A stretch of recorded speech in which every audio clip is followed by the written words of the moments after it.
अभिवादन स्वीकार करें। मैं उदय पठानिया। आज हम सुजानपुर में हैं, यानी बुधवार को खबर आप तक पहुंचेगी कल यानी वीरवार को।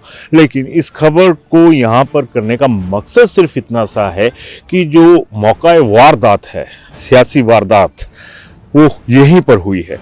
मेरे साथ हमेशा की तरह विशाल जरा थोड़ा सा पीछे वाली तरफ को दिखाइएगा, जहां पर ये जो आयोजन था आर्मी डे के ऊपर, राजेंद्र राणा इसके आयोजक थे, प्रायोजक थे, और यहीं पर एक अच्छा खासा कार्यक्रम जो था वो हुआ। और अब विशाल, मेरी आपसे एक रिक्वेस्ट रहेगी कि आपको ऊपर सुजानपुर का जो किला है, इसकी 12 दरी या कुछ ऐसा शब्द इस्तेमाल होता है, वो ऊपर दिखाई दे रहा होगा। एक महल सा है और इसके ऊपर कुछ दरवाजे हैं जो कि चौगान की तरफ खुलते हैं। और अब जो खबर आपके आगे रखने वाले हैं वो इसी तरह की जो सियासत का एक दरबार होता है, ये पुराना महाराजा संसार चंद के वक्त का है।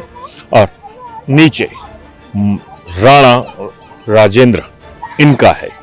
और जब आज इसकी मैं बात करूंगा तो ये था कि ये जो शो है ये पूरी तरह से ऑर्गेनाइज्ड बाय राजेंद्र राणा और उनका जो ट्रस्ट है, सर्व कल्याणकारी ट्रस्ट, इसके द्वारा आयोजित हुआ था। खैर, सियासत से जुड़े हुए लोग हैं तो सियासत से जुड़ी हुई ही बातें जो हैं वो इनके साथ चलती है। आर्मी डे है आज, और इसकी मैं शुभकामनाएं भी अपने सभी जो एक्स सर्विसमैन सर्विस में हैं उन सबको बधाई देता हूं। लेकिन अब सियासत की उस रेजिमेंट की बात होगी जो हिमाचल में, खासकर सुजानपुर में जो रेजिमेंट्स हैं, चाहे वो राणा रेजिमेंट है, चाहे धूमल रेजिमेंट है, उसको लेकर होगी। आज इस कार्यक्रम में अनुराग ठाकुर भी आमंत्रित थे और उन्होंने शिरकत भी की। लेकिन शुरुआती दौर में ही ये सामने आ गया कि जो खिचड़ी इस लोहड़ी के बाद सियासत में पकी है वो सही नहीं, उसका स्वाद सही नहीं है। रीजन ये कि जैसे ही अनुराग ठाकुर मंच पर पहुंचे तो वो पुराना सियासी नारा लगने शुरू हो गया, जिसके लिए अक्सर बीजेपी और कांग्रेस में एक दूसरे को नीचा दिखाने के लिए जंग चलती है कि फलाने आदमी भाई साहब बल्ले बल्ले, फलाने भाई साहब थल्ले थल्ले। तो नारा लग गया कि अनुराग ठाकुर बल्ले बल्ले, बाकी सारे थल्ले थल्ले। और उस वक्त स्टेज पर राजेंद्र राणा भी थे, अनुराग ठाकुर भी थे और जयराम ठाकुर भी थे, और जो बीजेपी के बकाया नेता थे वह भी थे। अचानक जब ये शोर उठा तो आवाज और सवाल उठना एक जाहिर सी बात थी। आवाज भी उठी, सवाल भी उठे कि भैया ये क्या हो गया, आर्मी डे था और आज फिर यहाँ पर बल्ले बल्ले थल्ले थल्ले नेताओं की होने शुरू हो गई। तो उसके बाद जवाब आया जो कि भीड़ में से ही निकला कि शुरुआत राजेंद्र राणा के जो भक्त हैं उन्होंने करी। उन्होंने सबसे पहले ही ये नारा लगा दिया कि राजेंद्र राणा जिंदाबाद, राजेंद्र राणा बल्ले बल्ले, बकाया तमाम नेता थल्ले थल्ले। और इसके बाद ये हुआ कि जो अनुराग ठाकुर के समर्थकों की भीड़ पहुंची थी उसने भी नारेबाजी शुरू कर दी और जो एक कहें कि जवाब था वो वापसी दे दिया। अब इसके बाद जो माहौल था यहाँ पर वो बदलता हुआ नजर आया। अनुराग ठाकुर जैसे ही मंच पर गए और उन्होंने भाषण देना अपना शुरू किया तो सारी पब्लिक तरह से अवेयर थी। और उसके बाद अनुराग ठाकुर ने जैसे ही अपना भाषण संपन्न किया तो वो 2 शॉट्स खेल गए और बड़े जबरदस्त शॉट्स थे। एक में उन्होंने कहा कि अभी मेरी फ्लाइट है धर्मशाला गग्गल एयरपोर्ट से, तो मेरे को निकलना पड़ेगा। उस वक्त शायद 1 बजे का वक्त रहा होगा, यानी 2.5 घंटे बकाया बचे हुए थे।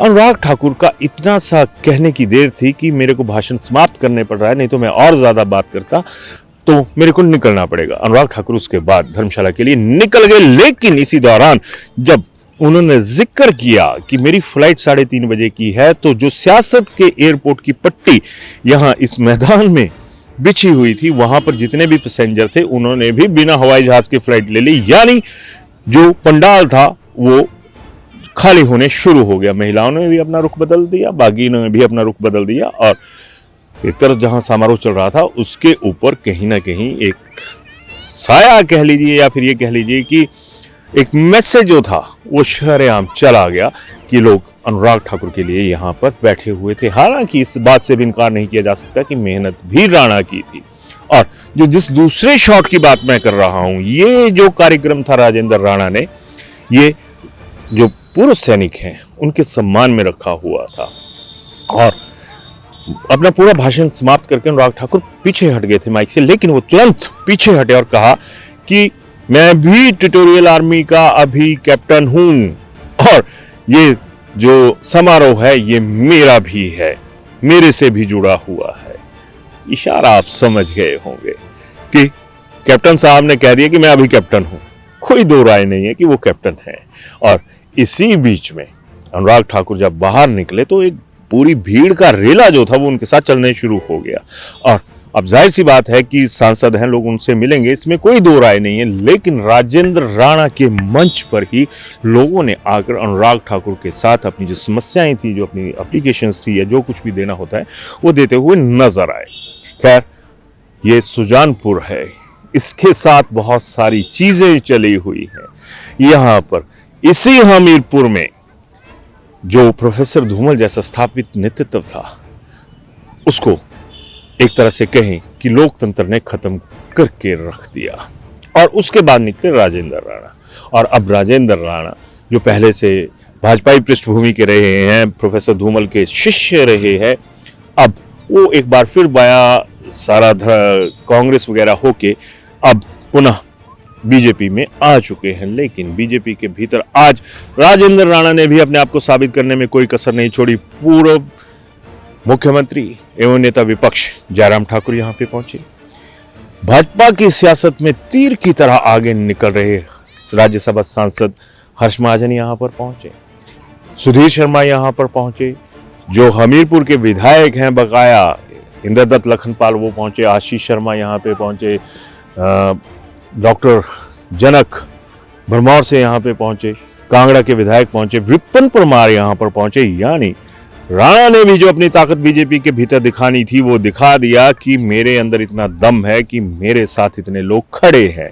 लेकिन लास्ट में एक सवाल तो बच जाता है कि हमीरपुर की जमीन पर अनुराग ठाकुर ने अकेले खड़ा होकर दिखा दिया। और जो बात उन्होंने अंत में कही थी कि मैं कैप्टन हूं, तो कैप्टन वाली बात सामने आ गई। अब देखना यह होगा कि जो राणा रेजिमेंट है और उसके सामने ठाकुर रेजिमेंट, जो कि प्रेम कुमार धूमल रेजिमेंट का ही एक अहम आगे का पार्ट है, उसने मोर्चा संभाल लिया है। और उस मोर्चे पर कहें ना कहें सत्य तो यही है कि उसके साथ जो सिपाही है वो भी आज ज्यादा दिखे।